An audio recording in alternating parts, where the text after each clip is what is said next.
Pas de doute, nos compagnons à quatre pattes mettent du piment dans notre quotidien.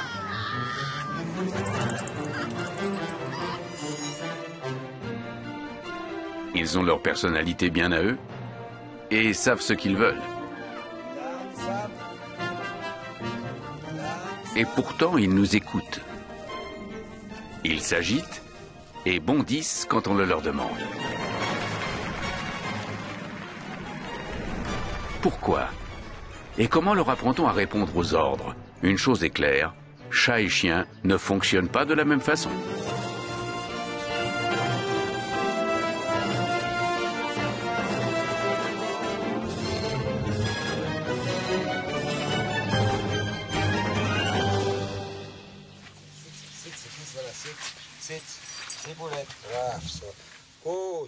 Rendons visite à un spécialiste de la question, le Suisse Heini Gugelmann.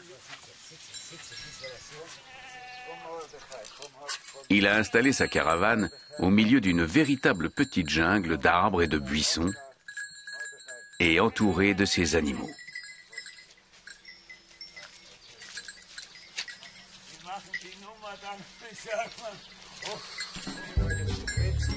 Chez Heini, les cours, c'est tous les jours. Pour l'instant, c'est les chèvres qui sont à l'œuvre.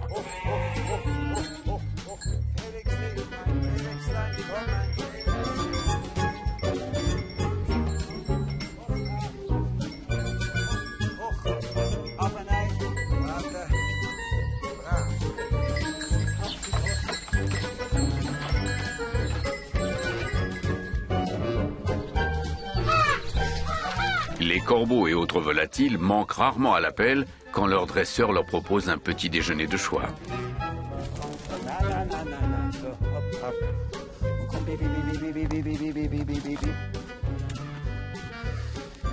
Ensuite, c'est au tour de Casimir le verra d'être au centre de toutes les attentions.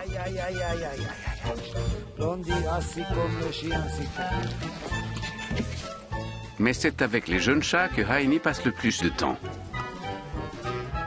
Notamment avec Fritz, actuellement en plein apprentissage.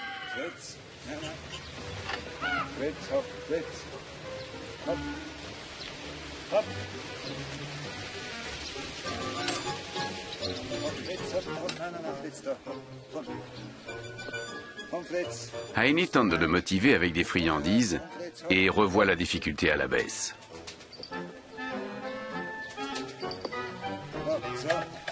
Jusqu'à ce que l'exercice soit intégré.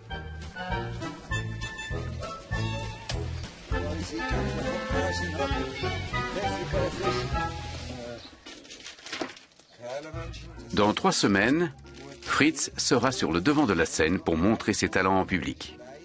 Et ce, aux côtés d'autres débutants pas vraiment réputés pour être les meilleurs amis des chats. Voici les 2 rats de Heini. Il les attire hors de leur caisse avec de la nourriture. Tout près du chat.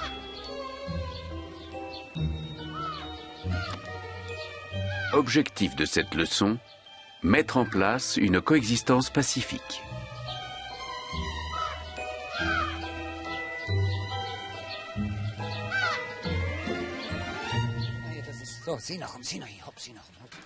De leur côté, les chiens font figure de vieux habitués. Zina serait-elle en train de faire les poubelles?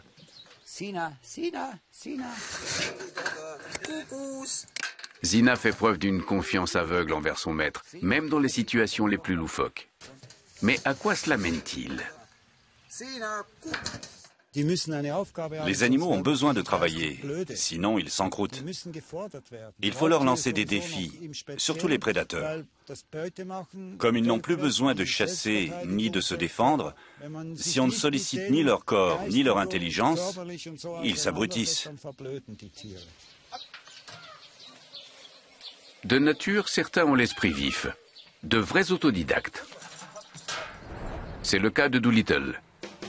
Tous les matins, il joue les metteurs en scène, obligeant le distributeur de journaux à répéter son entrée à 3 reprises. On la refait. Cette fois, c'est la bonne. Ce numéro, Doolittle l'a inventé tout seul.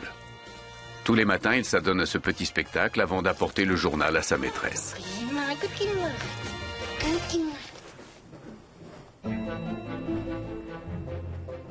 En matière d'auto-apprentissage, Zazu est également très forte.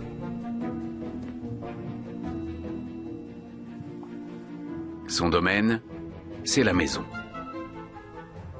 Reste à trouver l'endroit idéal pour la sieste.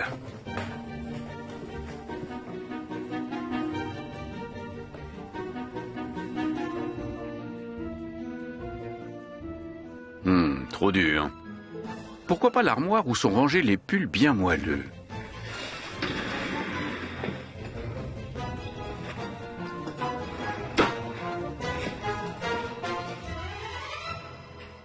Les tiroirs sont fermés? Pas pour Zazu.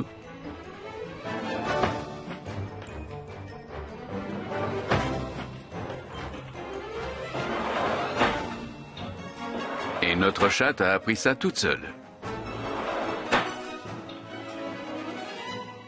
Mais une fois en haut, la voilà fort intéressée par l'autre partie de l'armoire. Dommage, l'ouverture est trop étroite.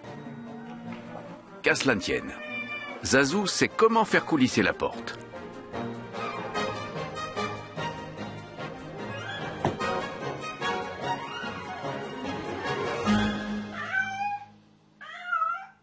Sydney, quant à lui, a travaillé ses connaissances linguistiques. Ah, tu as vu le chat? Au mot chat, il se précipite pour le débusquer.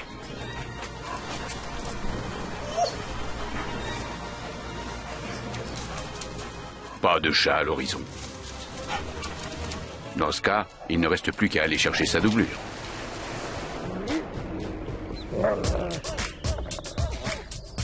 L'avantage, c'est que celui-ci n'oppose guère de résistance.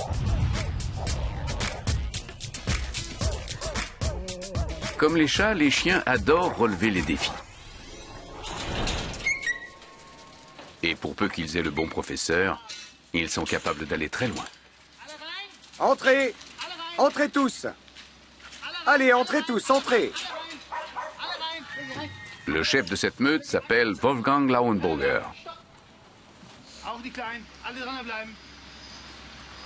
Ici, c'est lui qui commande. Les chiens attendent son signal pour jaillir hors de l'abri. La meute de Wolfgang est un panaché de vieux mâles, de jeunes têtes brûlées et de femelles espiègles. Mais tous ont un point commun, le cirque. Leur aire de jeu et leur terrain d'entraînement, c'est la piste. Ici, il faut se montrer agile et malin. Venez ici. Voilà. Oui, c'est bien. Allez, tous à vos places. Leila, assis. Attention, assis. Sissi, Leila, Sissi, Struppi, Hexe, Nancy, Cap, Jenny, Laika, Maya, Maya. Up. Oh. Wop, brave. Oh. Ja, brave. Ja, brave. Nancy est la première appelée. Nancy. Elle réagit aussitôt, même si son maître lui tourne le dos. Aucun doute, elle connaît son nom, qu'on la regarde ou pas.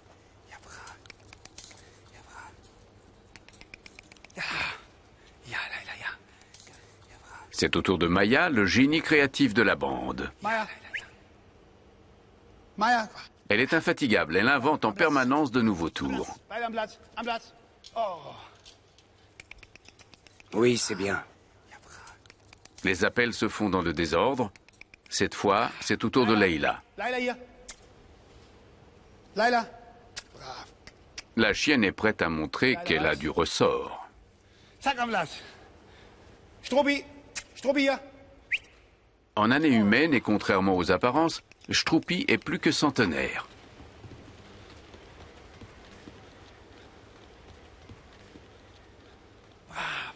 Jenny.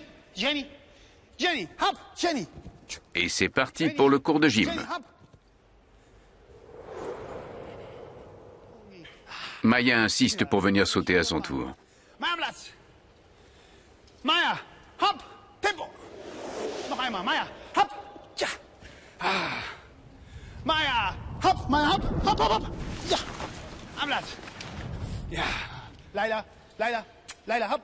Zack. So proben wir das Anfang. Autre type d'obstacle.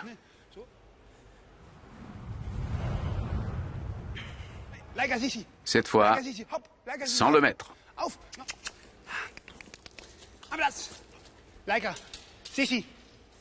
Struppi ne saute plus aussi haut qu'autrefois, mais il a gardé une précision de professionnel. C'est qu'il connaît ses classiques. Leila, elle, opère un passage en force.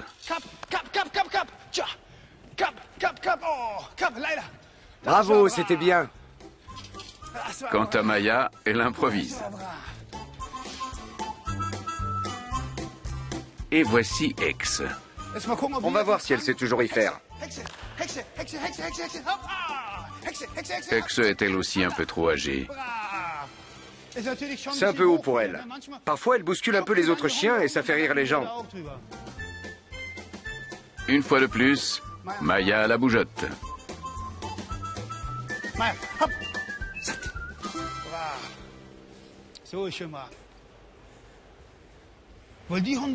Tous ces chiens sont des vrais chiens de cirque. Ils sont nés dans un cirque et ils s'amusent comme des petits fous. Une vraie fontaine de jouvence pour les plus anciens, notamment Struppi. Il a 18 ans et il s'éclate.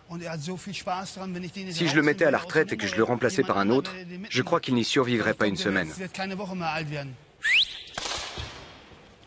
Tous viennent quêter les faveurs de leur maître. L'occasion pour Maya de faire l'intéressante.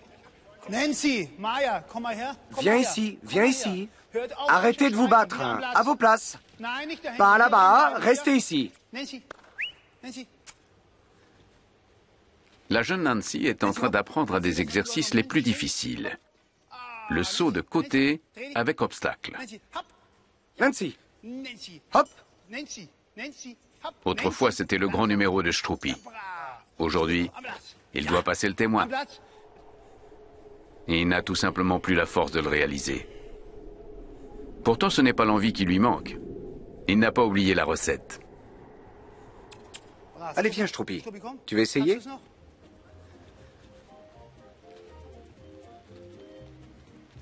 Struppi progresse lentement, mais sûrement. Il n'avait pas tenté cet exercice depuis des mois. Technique toujours irréprochable. C'est un exercice très difficile. Bravo, Struppi. Des louanges bien méritées. Et devinez qui est de retour? Maya est toujours d'attaque. C'est un chien de cirque né. Un chien comme ça, on en trouve un sur des milliers. Nancy, reprends ta place. Maya, vas-y. Tu as le droit d'improviser.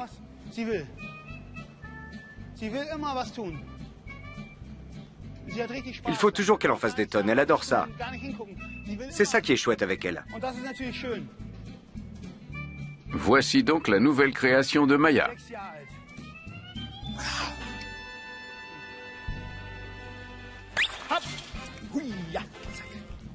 C'est l'heure de la récompense, partie intégrante du dressage. Mais le vrai moteur des chiens, ce sont les éloges et la reconnaissance de leur maître. Chacun son tour, puis tous ensemble. Le numéro phare de la troupe, la chenille, souligne l'évidence.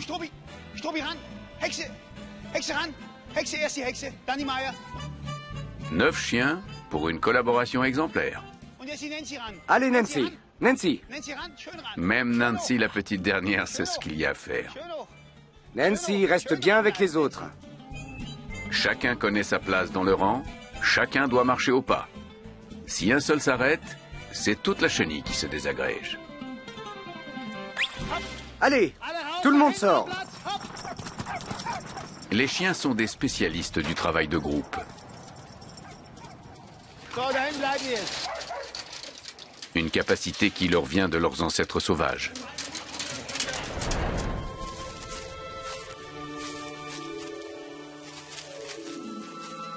Les loups sont des animaux de groupe. Dans la meute, chaque individu connaît son rôle et celui des autres. Très tôt, les louveteaux sont initiés aux règles en vigueur dans la meute.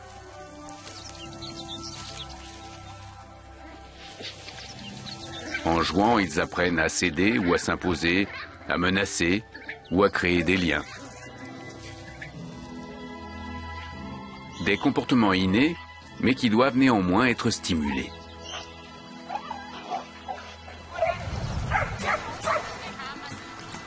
Il en va de même chez les jeunes chiens. Eux aussi ont besoin de partenaires de jeu.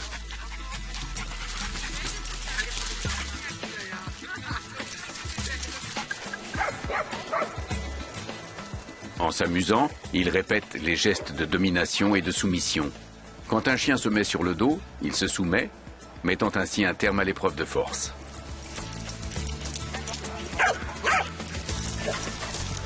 Les chiens qui n'ont pas cette expérience du jeu deviennent souvent agressifs.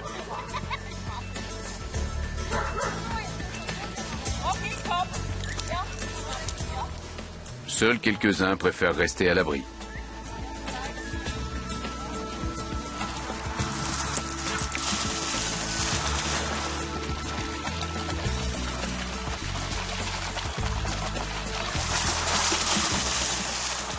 D'autres n'hésitent pas à se mouiller et à en faire profiter leur maîtresse.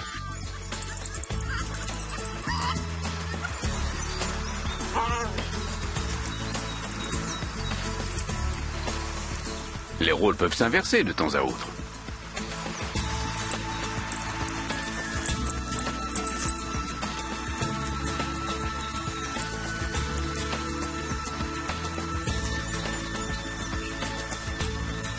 Les chiens aiment jouer et vivre ensemble. Le groupe est un élément indispensable.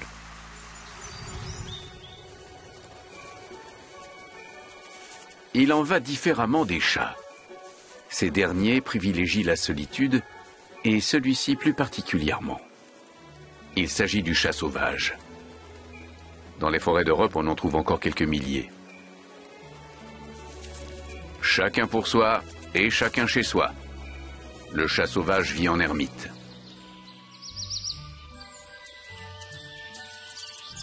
Les adultes ne se retrouvent que pour l'accouplement. Une fois au monde, les petits restent auprès de leur mère pendant 5 mois. Mais à part cela, les chats sauvages se tiennent à distance respectable de leurs congénères. La ressemblance avec nos chats domestiques est frappante. Les petits sont joueurs, et maman chat fournit les souris.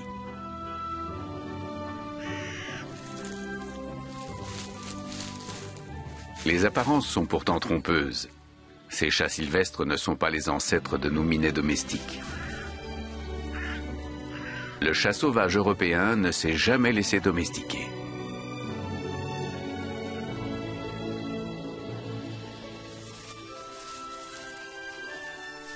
Au bout de 5 mois, à l'automne, la vie de famille touche à sa fin. La mère met un terme à l'approvisionnement. Elle garde désormais les souris pour elle. Les petits n'ont plus alors qu'à déménager pour chercher leur propre territoire. Leurs chemins se séparent pour de bon. Ils resteront loin des leurs et surtout loin des humains, même si ces derniers représentent une alléchante source de nourriture. Pour les chats sauvages, il en a toujours été ainsi.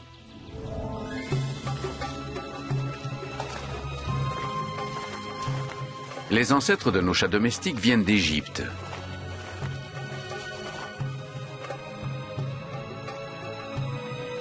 Moins farouches que les chats sauvages d'Europe, ils se sont laissés amadouer par l'homme. Et surtout par ses greniers à blé.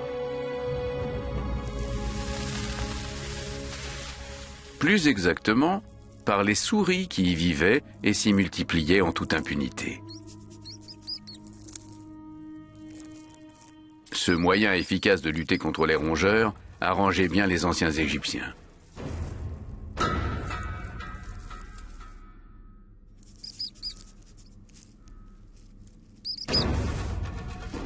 Les chats restèrent donc auprès de l'homme pour y entamer leur longue carrière d'animaux.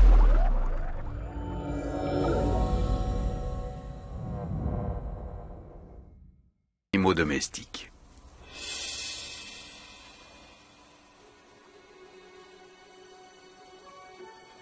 Tous nos petits félins domestiques descendent des chats sauvages égyptiens, donc des solitaires. Aujourd'hui, ce trait de caractère hérité de leurs ancêtres est toujours d'actualité. Zazu ne respecterait aucun chef de meute, encore moins quelqu'un qui s'aviserait de lui donner des ordres.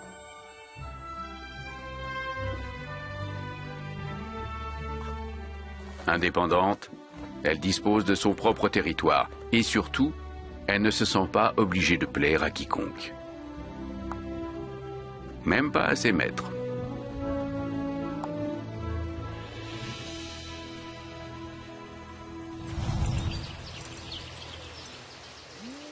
Un comportement bien différent de celui des chiens. Pas étonnant donc que les deux espèces aient tant de mal à communiquer.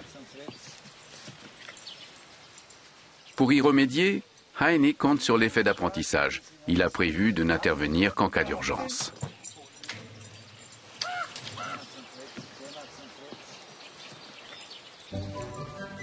Chaque mouvement mérite considération.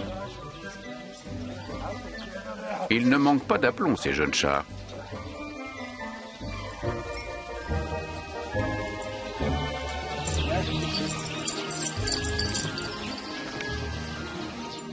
Mais pour être tranquille, mieux vaut investir les hauteurs.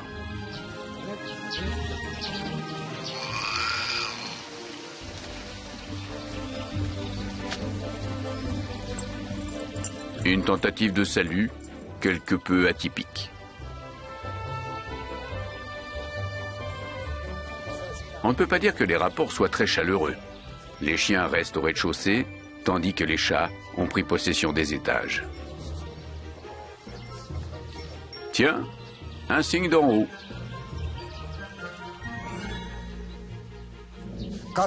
Les chiens et les chats parlent un langage très différent. Chez le chien, quand on soulève la patte, ça veut dire qu'on veut jouer. Chez le chat, en revanche, c'est un avertissement qui signifie « ne t'approche pas de moi ». Chacun doit apprendre ça de l'autre. Une fois que ce sera fait, la communication pourra être établie.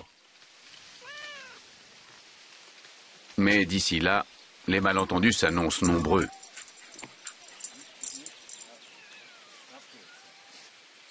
Par exemple, lors des tentatives de jeu ou pendant les repas.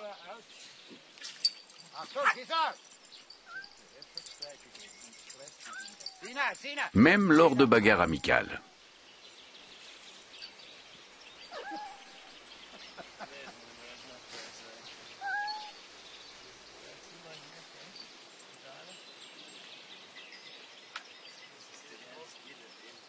Les chats montrent peu d'entrain.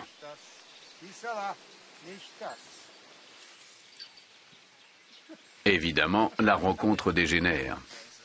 Les chatons commencent à jouer. Gisela, en animal social, manifeste son envie de participer. Doucement. Doucement. Mais lorsqu'un chat est sur le dos, il est en position de défense. 4 pattes de velours pourvues de griffes acérées frappent sans sommation. Vexée, Gisela riposte. Heini décide d'intervenir. Allez, stop, stop, ça suffit.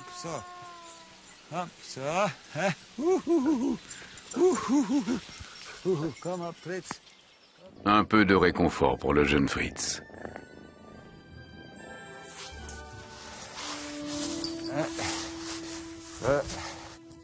Heini sait qu'on ne peut pas donner d'ordre à un chat.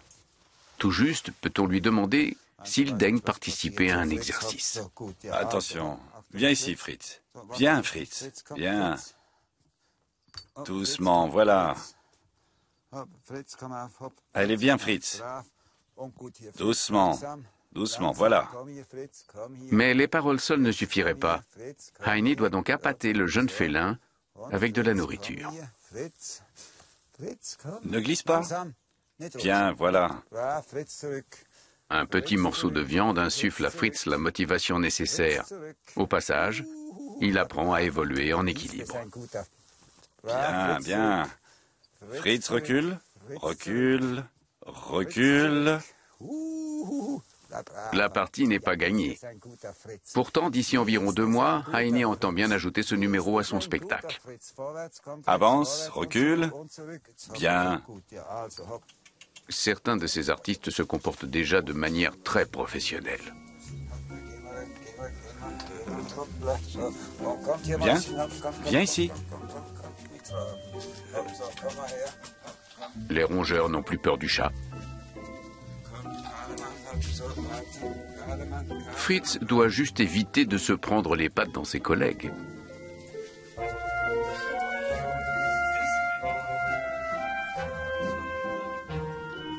Et comme toujours, la viande fait son effet.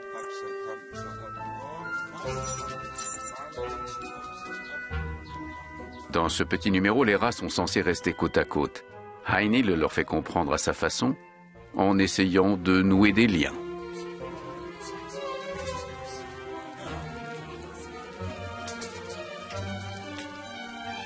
Sous la direction de leur maître, les petits rongeurs apprennent vite. Ils le reconnaissent à son apparence et à son odeur et savent qu'ils peuvent lui faire confiance.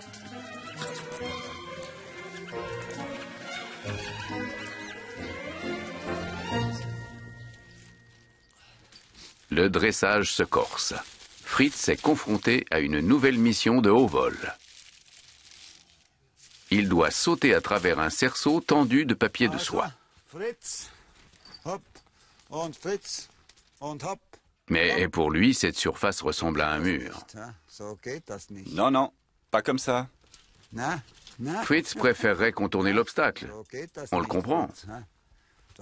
Il ne veut pas sauter contre la paroi. Viens, Fritz. Une friandise permet de remobiliser le jeune chat. Pendant la dégustation, Heini tente de rendre l'exercice un peu plus facile. Il creuse une ouverture.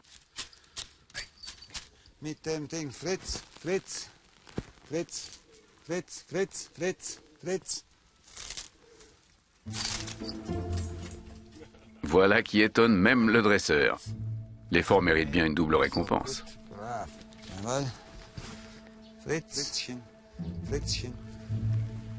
Cette fois, le trou est plus petit.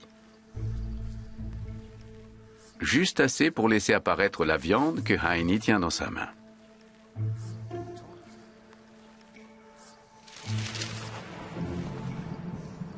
Du moment que l'effort est récompensé, peu importe pour Fritz que son maître soit content ou pas.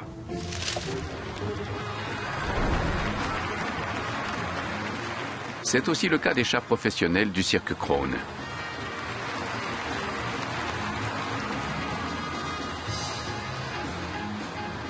Vladimir Hollandar est à la tête d'une troupe de chats angora.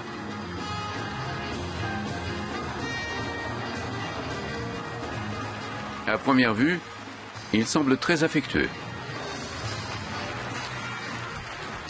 Mais celui-ci sait surtout que son petit numéro s'avère toujours payant. Au bout de ce tour de cou, la récompense l'attend.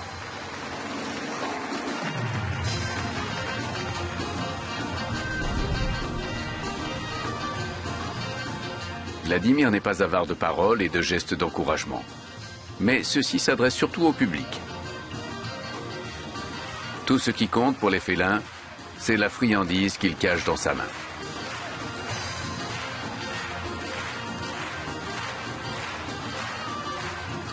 Pendant tout le numéro, Vladimir parle à son chat et ne le quitte pas des yeux. Tandis que celui-ci est entièrement concentré sur la main de son maître, et plus exactement, sur la récompense.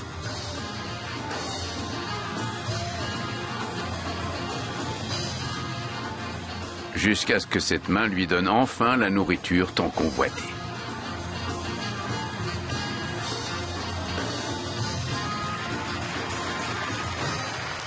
Chaque artiste est récompensé en fonction de ses goûts.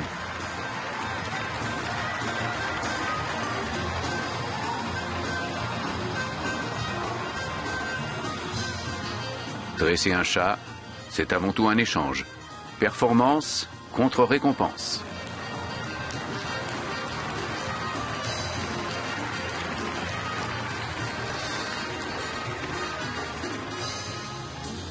Un numéro d'équilibre bien particulier.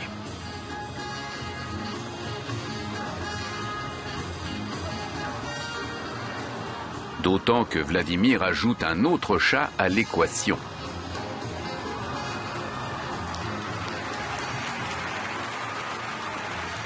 Toutefois, chacun possède sa plateforme attitrée sur laquelle l'attend sa récompense. Ici, pas de coopération comme c'est le cas chez les chiens.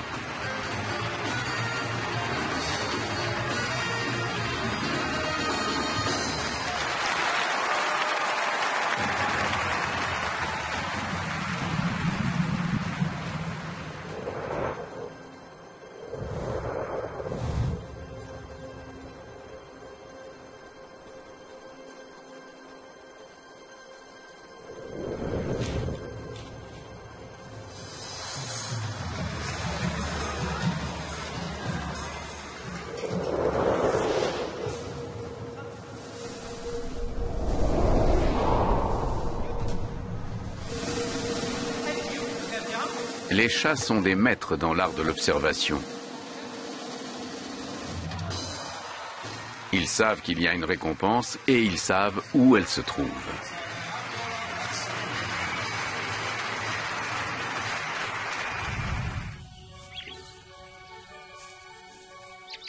Un don qu'ils ne possèdent pas par hasard.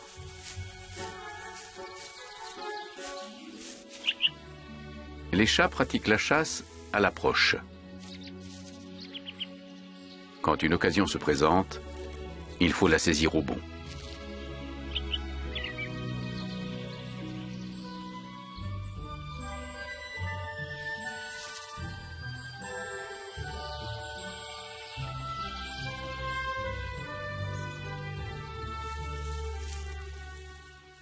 Évidemment, c'est un peu plus facile quand la proie ne risque pas de s'envoler à tire-d'aile.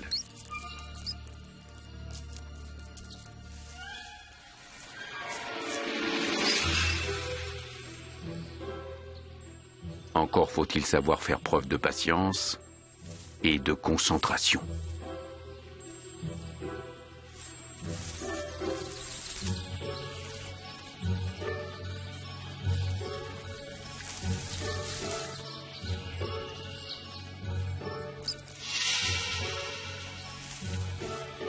Un coup d'œil pour évaluer la situation, puis action. Depuis quelques années, le mode opératoire des chats intéresse de près les comportementalistes. Aujourd'hui, Périclès doit passer un test pour le moins original. Cette cage est équipée de 2 planches coulissantes. Au milieu, sur la planche de droite, un appât. Le chat va-t-il le trouver ? Il s'arrête un instant avant de choisir la planche de droite, très sûr de lui. Il sait comment la faire coulisser. Quand il est question de nourriture, les chats deviennent de formidables observateurs. De nombreux tests de ce genre le prouvent. Et les chiens ? Cora passe le même test.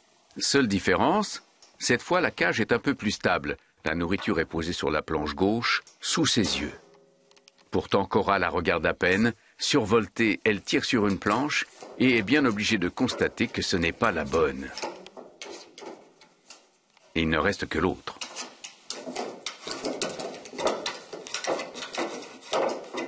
Si, à l'exemple du chat, elle avait été plus attentive dès le début, elle se serait épargnée tous ses efforts.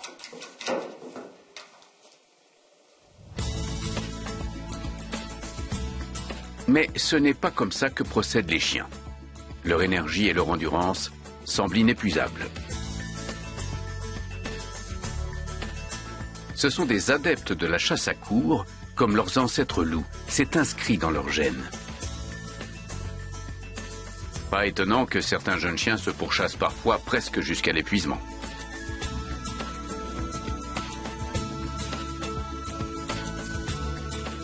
Ils font semblant d'attaquer en pleine course. Pour cela, pas besoin de se montrer observateur. La proie est sous leurs yeux. Ce n'est qu'une question de temps avant qu'elle ne soit attrapée.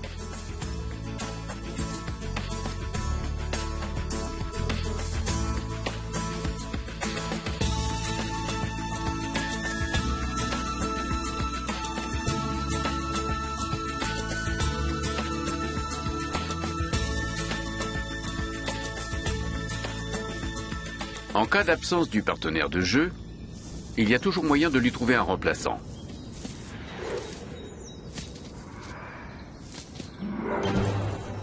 Une balle, par exemple.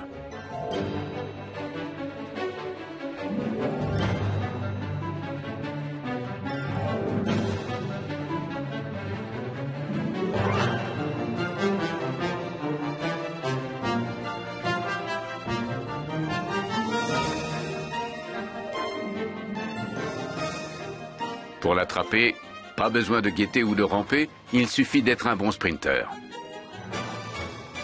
Une course dynamique, artistique et couronnée de succès. Voilà qui nous ramène à nos chiens de cirque.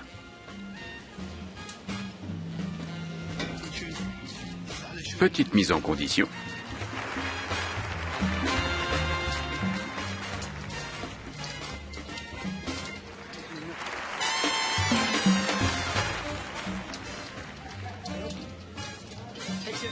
Et petite séance d'échauffement.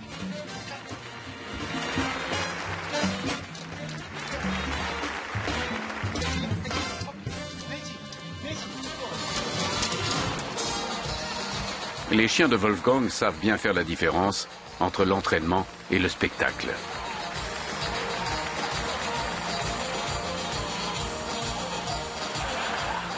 La chenille commence plutôt bien. Mais à l'arrière, ça se bouscule. Nancy souffle la politesse à Maya.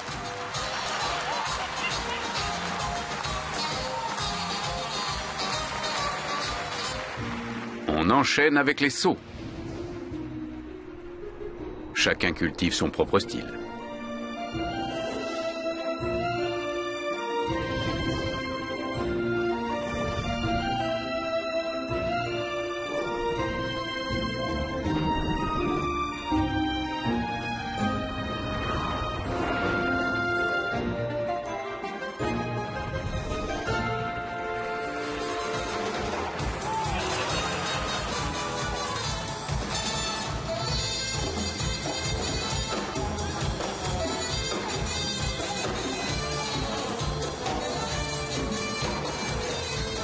Wolfgang sait exploiter le trop-plein d'énergie de ses plus jeunes disciples. Ainsi, Nancy joue les derviches.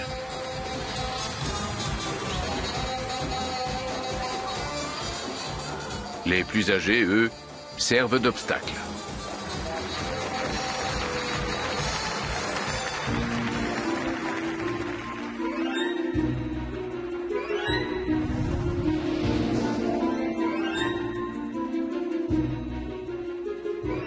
La fougueuse Leila fait preuve d'un peu de précipitation.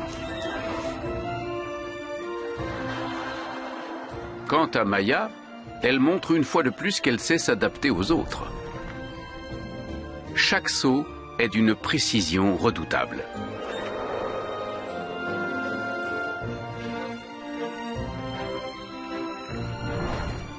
Le timing est parfait, la coopération impeccable. Un numéro impensable avec des chats. L'occasion pour Maya de présenter sa dernière création.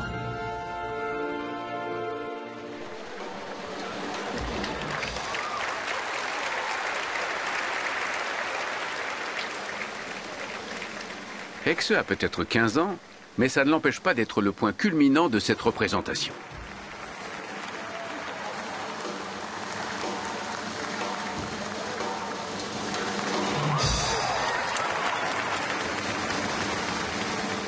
Précisons qu'il n'y a aucun morceau de viande sur la plateforme.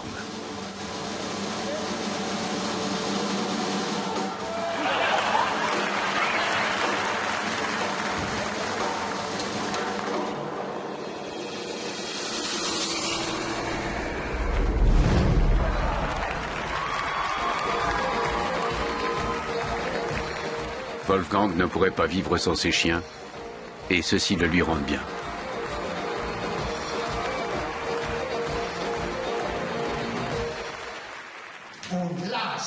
Et pour conclure, le grand final, avec plus de 100 participants,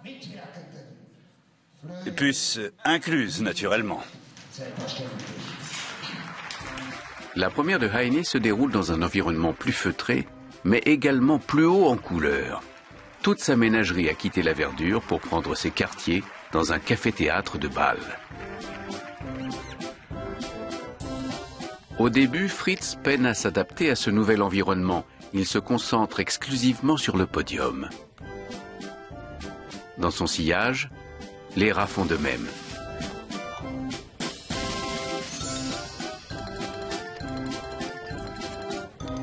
Le parcours est étroit, difficile de faire demi-tour. Mais tout finit par rentrer dans l'ordre.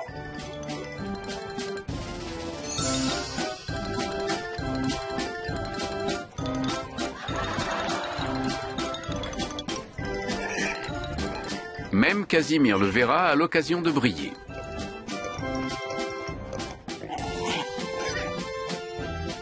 Mais la star incontestée, c'est Fritz le chat. Il a encore besoin d'un petit trou dans le papier, mais à part ça, il s'en tire avec les honneurs.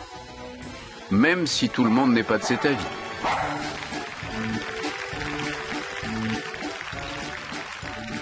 Puis c'est l'exercice d'équilibre sur la boule. Fritz maîtrise.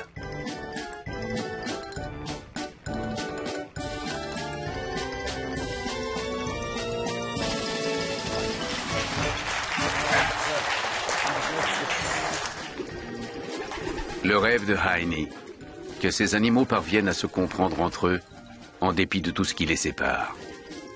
Pour y parvenir, il mise tout sur le pouvoir de l'apprentissage.